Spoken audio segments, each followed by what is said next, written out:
Hallelujah. मैं आज 4 महत्वपूर्ण उत्तम दिन के विषय में बताऊंगा। सबसे पहली बात, उद्धार का दिन। जिस दिन आपने क्या पाया है? उद्धार पाया। उद्धार कैसे मिला? उद्धार कैसे मिलता है? हमने यीशु को क्या किया? विश्वास किया, यीशु को अपनाया। जिस दिन हमने यीशु पर विश्वास किया, यीशु को अपने ग्रहण किया, उसी दिन क्या हुआ? आपका उद्धार हुआ। इसलिए हर एक के लिए उद्धार का दिन एक महान दिन है। उद्धार का दिन क्या है? महान दिन है। 4 महत्वपूर्ण उत्तम दिनों में से एक दिन है उद्धार का दिन। इसलिए मैंने कहा पहला है उद्धार का दिन। लूका की पुस्तक 19 अध्याय का 9 आयत को पढ़िए। तब यीशु ने उससे कहा, आज इस घर में उद्धार आया है। आज इस घर में उद्धार आया है। इसलिए कि यह भी अब्राहम का एक पुत्र है। यहाँ भी अब्राहम का एक पुत्र है। आज इस घर में क्या आया है? उद्धार आया है। किसके विषय में बातें हो रहा है यहाँ पर? यीशु किसको कह रहा है? जक्कई के विषय में यहाँ पे बातें हो रहा है। किसके विषय में? क्योंकि यीशु मसीह कहाँ गया है? जक्कई के घर में गया है। जक्कई कौन है? चुंगी लेने वाला, टैक्स लेने वाला। मेरे प्रियो, जक्कई जो है चुंगी लेने वाला एक व्यक्ति है, मतलब एक सरकारी कर्मचारी। और ये क्या करता है? टैक्स लेता है, चुंगी लेता है। और वो साथ में क्या है? वो एक धनी व्यक्ति है। लिखा है कि नहीं लिखा है? जब उसके विषय में पढ़ोगे, जक्कई के विषय में पढ़ोगे, जक्कई एक धनी व्यक्ति है, वह चुंगी लेने वाला व्यक्ति है। यीशु मसीह उसके घर में जब जाता है, और क्यों जाता है? क्योंकि जक्कई जो है यीशु को क्या करना चाहता है? देखना चाहता है। यीशु कैसा दिखता है, यीशु कैसा है, उसको देखना चाहता है। और देखने की चाहत उसके अंदर में है। किसके अंदर में? जक्कई के अंदर में। लेकिन भीड़ के कारण से और छोटा कद होने के कारण से वो यीशु को नहीं देख पा रहा है, जिसके कारण से वो किस पेड़ पर चढ़ गया? गुलर की पेड़ पर क्या हो गया? चढ़ गया। और वहां पर छिप कर यीशु को देख रहा था। लेकिन यीशु का नजर उस पर था कि जक्कई मेरे को छिप कर देख रहा है। इसलिए उनसे कहा कि है जक्कई, आज मुझे तेरे घर में जाना है। और जैसे ही यीशु मसीह जक्कई के घर में कदम रखा, एक परिवर्तन उनके जीवन में शुरू हुआ। हालेलुया। उद्धार, एक व्यक्ति जब उद्धार पाता है, एक व्यक्ति का जब उद्धार होता है और उद्धार का अनुभव में एक परिवर्तन उनके जीवन में आ जाता है। मेरे प्रियो, जैसी जिस दिन आपका उद्धार होता है, यीशु अगर आपके जीवन में आएगा, यीशु के आने से आप में उद्धार आएगा, आप में एक परिवर्तन दिखाई देना शुरू होगा। मेरे प्रियो, आप में कुछ न कुछ आप बदला हुआ दिखाई देंगे। एक व्यक्ति क्या हो जाता है? उद्धार में आने से जब उनका उद्धार होता है, उनका जीवन क्या हो जाता है? बदल जाता है, बदलना शुरू हो जाता है। मेरे प्रियो, और यहाँ पर जक्कई के जीवन में जब परिवर्तन को देखा यीशु मसीह, उनके जीवन में बदलाव को देखा, तब यीशु मसीह ने कहा, आज इस घर में क्या है? घर में क्या है? उद्धार आया है। इसका कहने का मतलब है आज जक्कई के जीवन में क्या है?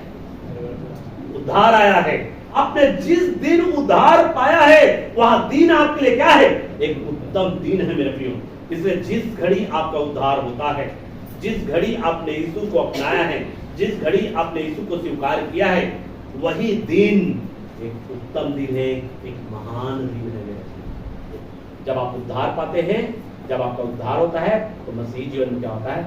आरंभ होता है। यीशु उनके घर में आने से, यीशु उनके जीवन में आने से क्या परिवर्तन उनके जीवन में आया? उनका दिल बदल गया, उनका मानसिकता चेंज हो गया। जक्कई एक बहुत ही कंजूस व्यक्ति था। जक्कई कैसा था? वो कंजूस व्यक्ति भी था, लेकिन उसका कंजूसी उनके जीवन से क्या हो गया? खत्म हो गया जब यीशु उनके जीवन में आने से। मेरे प्रियो, यीशु का आपके जीवन में आने से आपके जीवन में परिवर्तन होना शुरू हो जाता है। आप कितना भी कंजूस क्यों ना हो, कितना भी आप कठोर क्यों ना हो, यीशु जब आपके जीवन में आएगा मेरे प्रियो, आपका जीवन क्या हो जाएगा? बदल जाएगा। आपका मन क्या हो जाएगा? बदल जाएगा। इसलिए जक्कई क्या कहता है, अगर मैंने किसी से अन्याय से अगर लिया हो, अगर किसी से अन्याय से लिया हो, इसका मतलब है कि अन्याय से जक्कई जो है पैसा कमाया था, अन्याय से भी इन्होंने पैसा कमाया था, धन जो है जमा किया था अन्याय से। इसलिए जक्कई कहता है, अगर मैंने किसी से अन्याय से भी ले लिया है तो उनको मैं कितना गुना? 4 गुना लौटा दूंगा। ये है परिवर्तन। ये क्या? परिवर्तन। क्योंकि उन्होंने जब प्रभु को नहीं जाना, जब यीशु के जीवन में नहीं आया था, पता नहीं वो कौन कौन से अन्याय किया।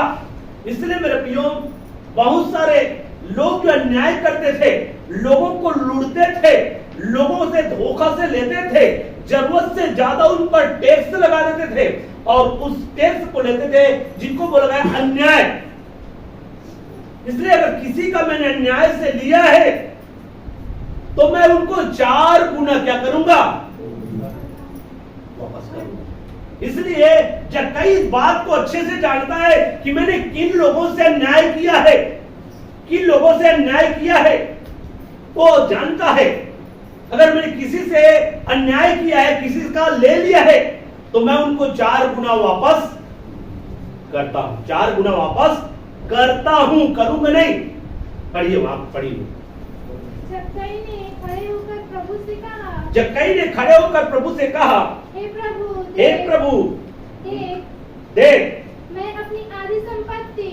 देखो यहाँ पे क्या बोल रहा है?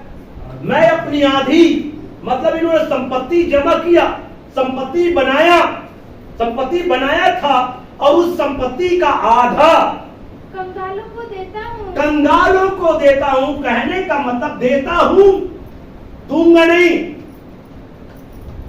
इसको आपको समझना है मेरे प्रियो। यहाँ पे क्या बोल रहा है? मैं अपनी आधी संपत्ति को किसको देता हूं? देता हूं, दूंगा नहीं।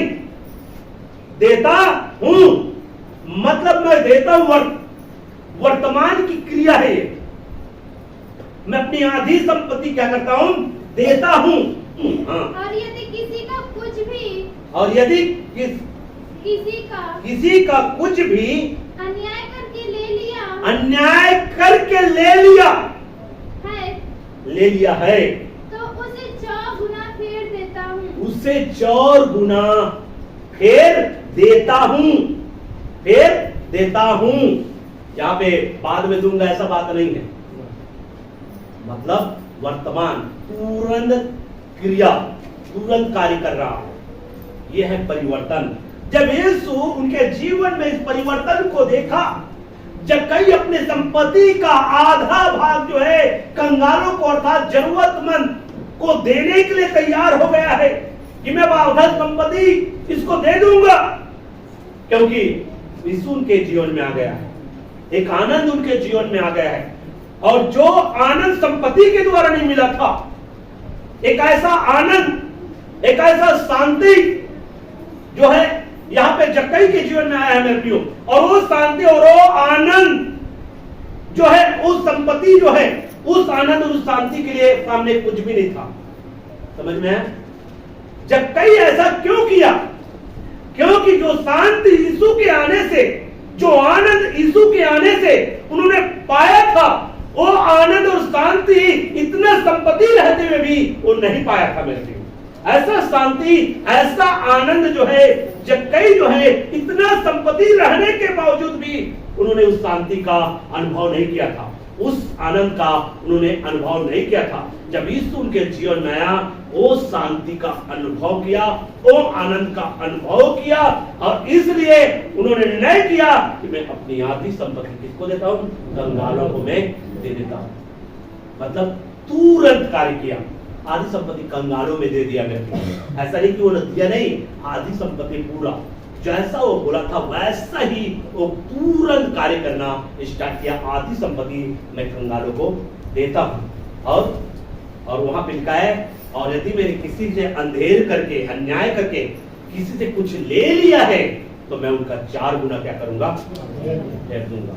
ये है परिवर्तन, ये है क्या है, बदलाव। इसलिए यीशु मसीह ने कहा आज इस घराने में क्या आया है, उद्धार आया है।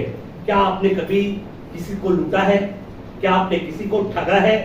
और क्या आपने किसी को ठगा, किसी को लूटा, किसी का अन्याय से अगर ले लिया है, क्या आपने उसका वापस किया है? लेकिन इसको देखिए, जक्कई क्या किया है? जक्कई क्या कर रहा है? वापस कर रहा है। वापस करने वाला एक व्यक्ति। ऐसा परिवर्तन, ऐसा बदलाव आपने कभी देखा? लेकिन हम बाइबल में देखते हैं, हमने अपने जीवन में, आप अपने जीवन में, मैं तो ऐसा नहीं किया हूं भाई, लेकिन आप अपने जीवन में किसी को लूटा हो, किसी के साथ में अन्याय करके उनसे ले लिया हो, ऐसा अगर किया है तो क्या आपने वापस किया? क्या ऐसा विचार आपके जीवन में काम किया? अगर मैंने किसी का न्याय किया है, किसी को अगर मैं ले लिया है, अगर 1 रुपये का भी मैंने उनसे धोखा किया है तो मैं उनको 4 रुपया लौटाऊंगा। अगर किसी का 2 रुपये का भी धोखा किया है तो मैं उनको 8 रुपया लगाऊंगा। किसी को 100 रुपये का धोखा उनसे किया है तो मैं उनका 400 रुपया वापस कर दूंगा। ऐसा अपने जीवन में कभी आया? नहीं आया है मेरे प्रियो, ऐसा सोच भी नहीं सकते। लेकिन जक्कई जो एक बहुत ही कंजूस व्यक्ति था, तो बहुत धनी व्यक्ति था, यीशु का इनके जीवन में आने से, यीशु इनके जीवन में आने से इनके जीवन में ऐसा आनंद आया, एक आनंद, एक शांति। क्या आप इस आनंद को प्राप्त कर सकते हैं? वो आनंद आपके जीवन में आएगा मेरे प्रियो। अभी आप वो आनंद प्राप्त नहीं किए होंगे, लेकिन वो आनंद अगर परमेश्वर आपको देगा, वो शांति आपको देगा मेरे प्रियो, आपका जीवन बदलना शुरू हो जाएगा। समझ में है? वो आनंद अलग आनंद है, वो शांति अलग आनंद है। चेलों के जीवन में जो आनंद था, चेलों के जीवन में जो आनंद था, चेलों के जीवन में जो शांति था, वो आनंद, वो शांति के लिए वो मरने के लिए तैयार थे, मरने के लिए तैयार हो गए, क्योंकि हमको ऐसा आनंद मिल गया है, ऐसा शांति मिल गया है। और इसलिए उन्होंने अपने संपत्ति को भी उन्होंने क्या कर दिया, चेले लोग जो है त्याग कर यीशु मसीह की सेवा किया है।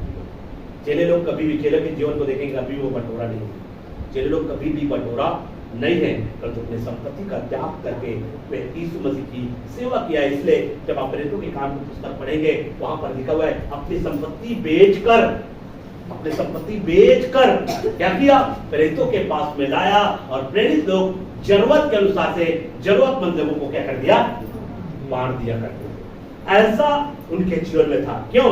क्योंकि उनके जीवन में सिर्फ शांति था। ये मत सोचना कि धन कमाने से शांति मिलेगा, धन कितना बटोर ले, धन कितना आपके पास में आ जाए, लेकिन एक चीज, जिसके पास अधिक धन होगा उनका दुख अधिक होगा। इस बात को हमेशा ध्यान रखना। जिसके पास में अधिक धन होगा उसका दुख भी अधिक होगा। जब सपोपदेशक की पुस्तक आप पढ़ेंगे मेरे प्रियो, उसका पूरा वर्णन किया गया है। जितना ज्यादा आपके पास में संपत्ति, जितना ज्यादा आपके पास में धन होगा, उतना ही आपका दुख बढ़ेगा, उतना ज्यादा आपके पास में दुख बढ़ेगा। साथ साथ में आपके जीवन में शांति और आनंद की घटी होगा। इस चीज को आप हमेशा याद रखना। हालेलुया। इसलिए यीशु मसीह ने एक वचन बोला कि तुम जो है पृथ्वी पर धन इकट्ठा, कहां धन इकट्ठा करो, स्वर्ग में धन इकट्ठा करो। आप अपने जीवन में सोचिए मेरे प्रियो, क्या आप अपने जीवन में, आप अपने जीवन को लीजिए, आपके क्या मतलब जो है अधिक धन होने से शांति आता है, अधिक धन रहने से शांति आएगा? चलो पूरा दुनिया की सारी संपत्ति तुझको दे दिया जाए, तो पूरी दुनिया की संपत्ति आपके पास रहेगा तो शांति रहेगा? जरूरी नहीं है दुनिया का संपत्ति आने से आपके जीवन में शांति हो, जरूरी नहीं है दुनिया की पूरी संपत्ति आपके पास में रहने से आनंद हो। आज कई लोगों के जीवन में वो शांति नहीं है, कई लोगों के जीवन में वो आनंद नहीं है। दुनिया की संपत्ति है लेकिन शांति नहीं है, दुनिया की संपत्ति है लेकिन आनंद नहीं है। अच्छा सोने के लिए सोफा है, बैठने के लिए सोफा है, अच्छा सोने के लिए गद्देदार दीवान है, लेकिन शांति और आनंद नहीं है। शांति और आनंद सबसे बड़ी धन है मेरे प्रिय। दुनिया की सबसे बड़ी धन शांति और आनंद है। जिसके पास में शांति है, जिसके पास में आनंद है, वो दुनिया के सबसे धनवान व्यक्ति है। इस बात को आप समझे। अगर आपके पास में शांति है, आपके पास में आनंद है, तो आप दुनिया के सबसे धनी व्यक्ति है। धनी व्यक्ति है जिसके जीवन में शांति और आनंद है। इसलिए मेरे प्रियो, यहाँ पे जो जक्कई है वो शांति और आनंद को पाया और वो अनुभव किया, अरे ये मेरे पास में जो संपत्ति था, इतना संपत्ति होने के बाद में ऐसा शांति, ऐसा आनंद मेरे पास में नहीं था। लेकिन आज मेरे पास में यीशु के आने से जो शांति मेरे जीवन में आया है, जो आनंद मेरे जीवन में आया है, ये आनंद और शांति इस संपत्ति से भी बढ़कर है। और इसलिए इनके जीवन में परिवर्तन आया और उसने एक निर्णय किया कि मैं अपनी आधी संपत्ति क्या कर दूंगा, कंगालों में बांट दूंगा, और यदि मैंने किसी का अंधेर करके ले लिया है, उनको 4 गुना में क्या कर दूंगा, फेर दूंगा, 4 गुना फेर देता हूं। वर्तमान की बातें यहाँ पे हो रहा है। इसलिए मैं भी उद्धार, आप जिस दिन उद्धार पाया, आपके जीवन में क्या हुआ? जिस दिन आपके जीवन में उद्धार आया, उस दिन आपके जीवन में क्या हुआ? ये बहुत बड़ी बात है मेरे, ये महत्वपूर्ण बातें हैं। इसलिए महान दिन में उद्धार के दिन को भी गिना गया। उद्धार का दिन एक महान दिन है। उस दिन में कुछ ना कुछ आपके जीवन में, उस महान दिन में, उस उद्धार के दिन में आपके जीवन में कुछ ना कुछ होता है। उस महान दिन में, उस उद्धार के दिन में जक्कई का जीवन क्या हो गया, बदल गया। जो कंजूस था वो क्या हो गया, नम्र बन गया, दयालु बन गया, प्रेमी बन गया, तरस खाने वाला बन गया। उनके जीवन में उस महान दिन में, उस उद्धार के दिन में एक परिवर्तन आया है। क्या जिस घड़ी आपने यीशु को ग्रहण किया, जिस घड़ी यीशु आपके जीवन में आया, आप में क्या परिवर्तन आया, क्या बदलाव आया, इसको आपको समझना है। क्या आपके जीवन में शांति आया, क्या आपके जीवन में आनंद आया कि नहीं आया?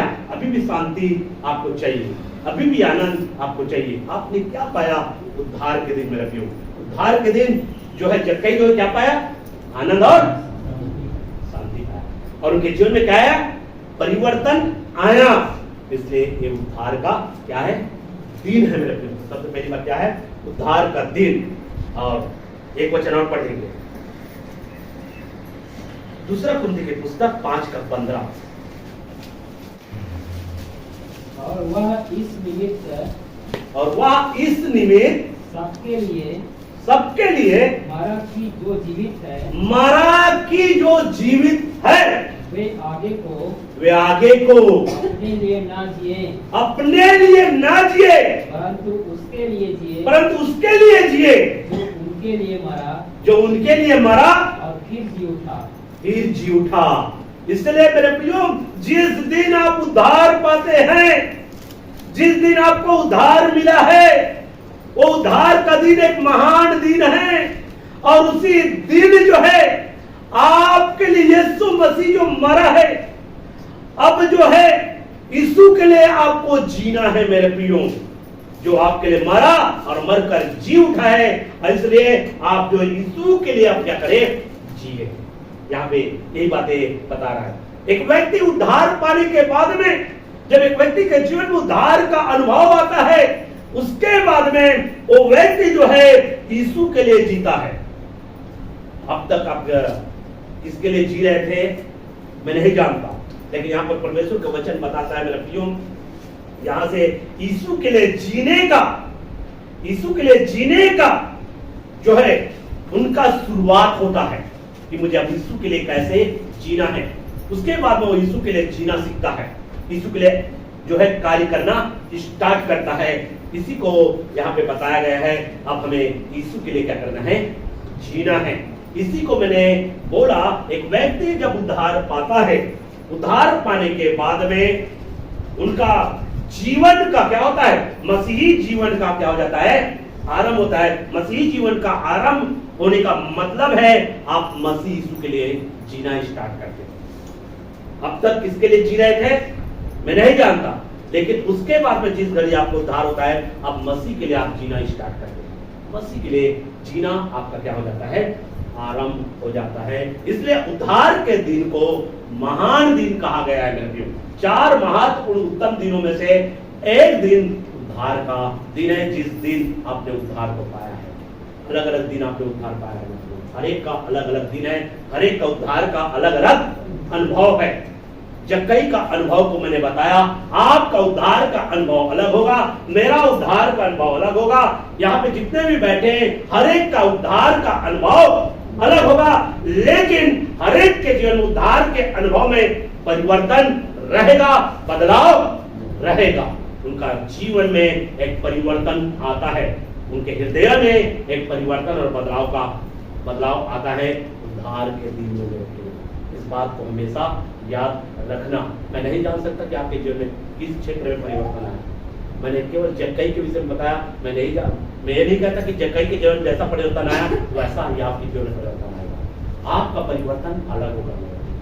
हर एक व्यक्ति का परिवर्तन अलग अलग है। पतरस का जीवन का परिवर्तन अलग है, पौलुस के जीवन का परिवर्तन अलग है, फिलिपुस के जीवन का परिवर्तन अलग है, मेरा और आपके जीवन का परिवर्तन अलग है।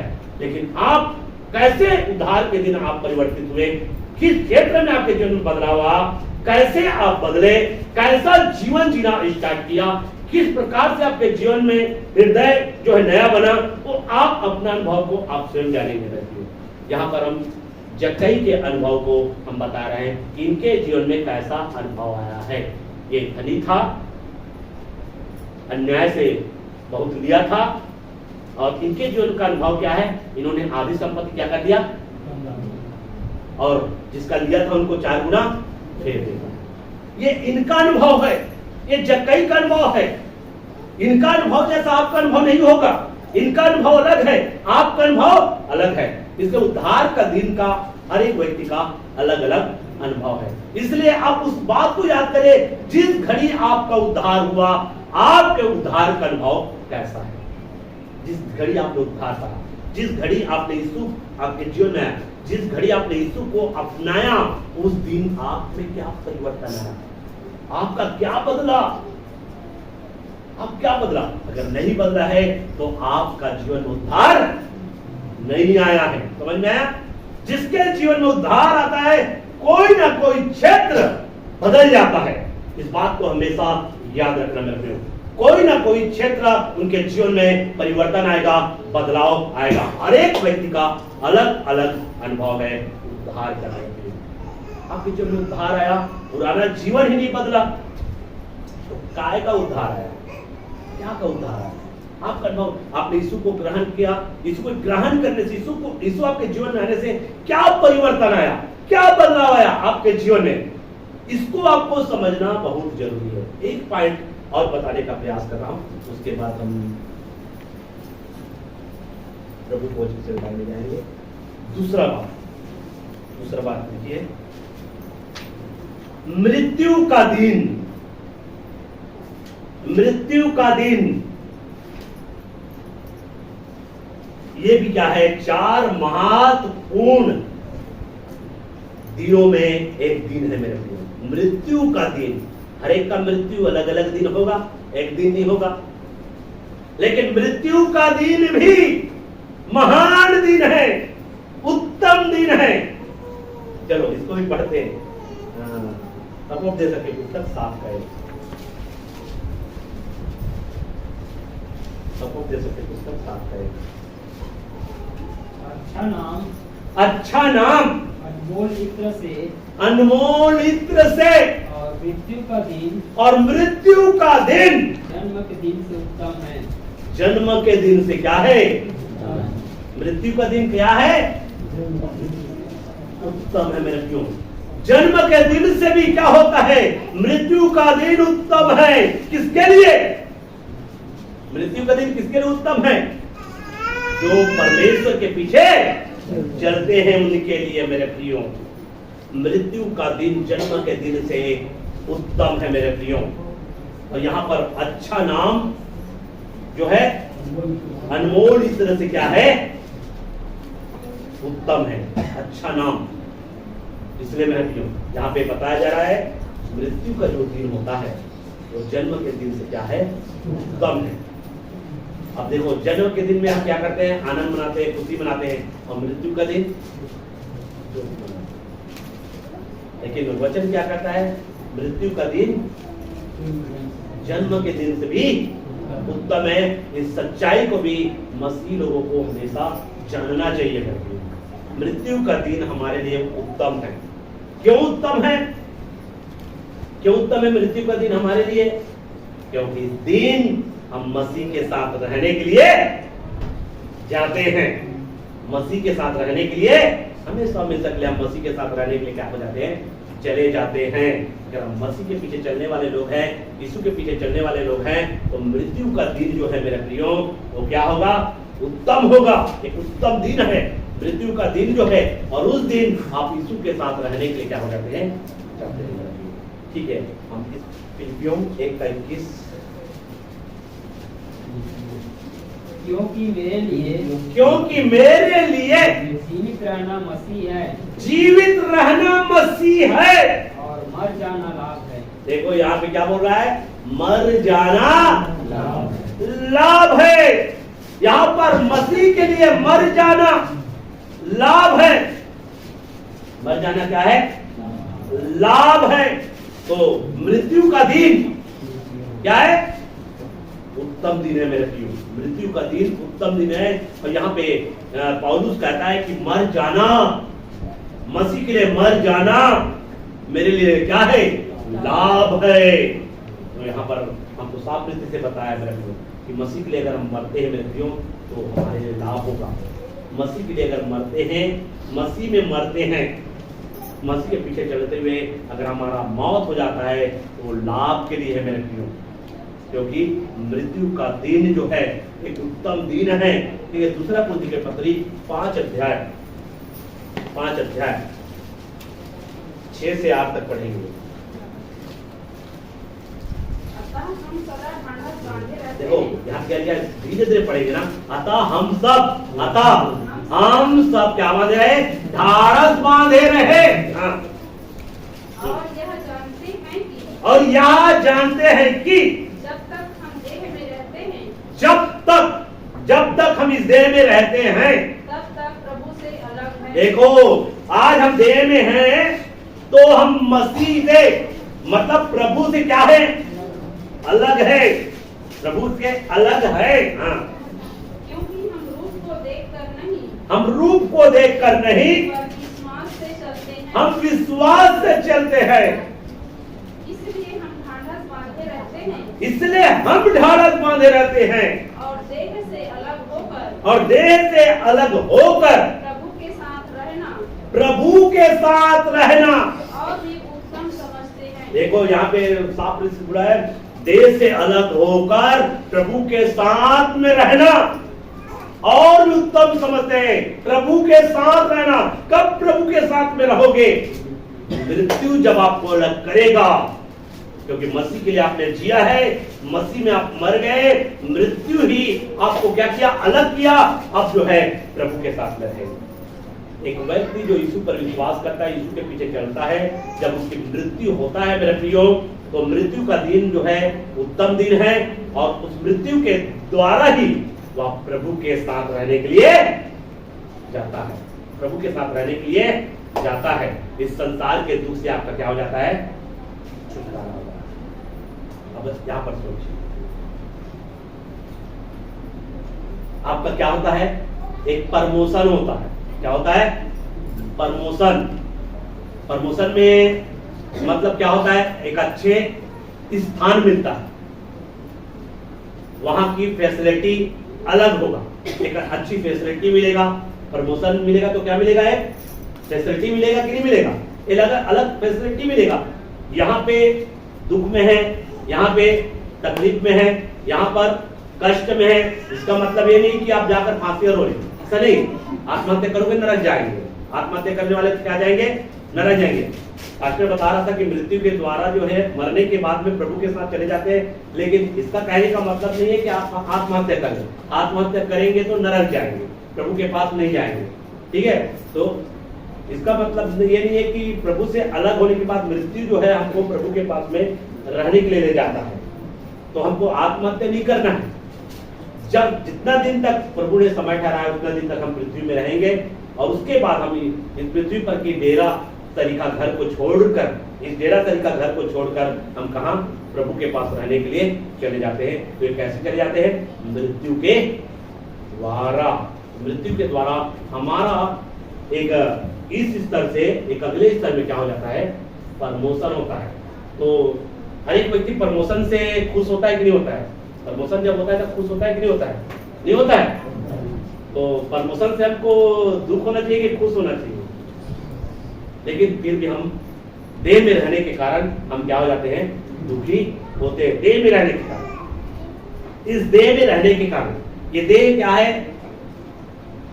संसारिक है। ये देह क्या है? शारीरिक है। इस देह में रहने के कारण से हम क्या होते हैं? दुखी होते हैं। इस देह में रहने के कारण से हम क्या करते हैं? शोकित होते हैं। लेकिन बाइबल हमको यही बताता है कि मृत्यु का जो दिन है वो जन्म के दिन से भी क्या है? उत्तम है। जन्म के दिन इस दुनिया में खुशी का माहौल है, खुशी का दिन है। जन्म के दिन जो है लोग जो है क्या करते हैं? आनंद मनाते हैं। आनंद मनाते हैं कि नहीं मनाते हैं? लेकिन मृत्यु का दिन दुख मनाते हैं। मृत्यु का दिन हमेशा दुख मनाते हैं। लेकिन बाइबल हमको बताता है लड़कियों, मसीहों के लिए, इस संसार के लिए मृत्यु का दिन जो है भले दुख का कारण हो सकता है, लेकिन मसीहों के लिए जो यीशु के पीछे चलते हैं उनके लिए मृत्यु का दिन जो है एक उत्तम दिन होता है। इसको आपको समझना है लड़कियों, क्योंकि मृत्यु के द्वारा ही आप मसीह के साथ रहने के लिए जाते हैं। मसीह के साथ में रहने के लिए जाते हैं, मसीह के साथ रहते हैं। तो यहाँ पर मसीह के साथ में नहीं है, अभी मसीह के साथ में नहीं है, लेकिन जिस दिन आपका मृत्यु होगा उसी दिन आप मसीह के साथ रहने के लिए चले जाते हैं। तो मसीह के साथ रहना कितना खुशी की बात और कितना आनंद की बात है मेरे भाई, बड़ी आनंद की बात है, बड़ी खुशी की बात है मसीह के साथ में रहना। और यहाँ पर देखिए, यहाँ पर जो रहते हैं, यहाँ पर क्या है? नाना प्रकार के दुख है, नाना प्रकार की तकलीफ है, नाना प्रकार की बीमारी है, कष्ट है। लेकिन मसीह के साथ जब जाते हैं, मसीह के साथ जब रहते हैं, वहां ना तो कोई दर्द है, ना पीड़ा है, ना बीमारी है, ना कष्ट है, ना तकलीफ है, ना अशांति है, ना बेचैनी है, कुछ नहीं है। वहां शांति है, आनंद की भरपूरी है जब मसीह के साथ में रहने के लिए जाते हैं। इसलिए 4 महत्वपूर्ण उत्तम दिनों में से मृत्यु का दिन भी उत्तम दिन है मेरा प्रिय। मृत्यु का दिन भी क्या है? उत्तम दिन है। आने वाला सप्ताह में और भी हम 2 दिन के विषय में और हम सीखेंगे। तो सारे बातों के द्वारा महान परमेश्वर आपको आशीष करें। ठीक है।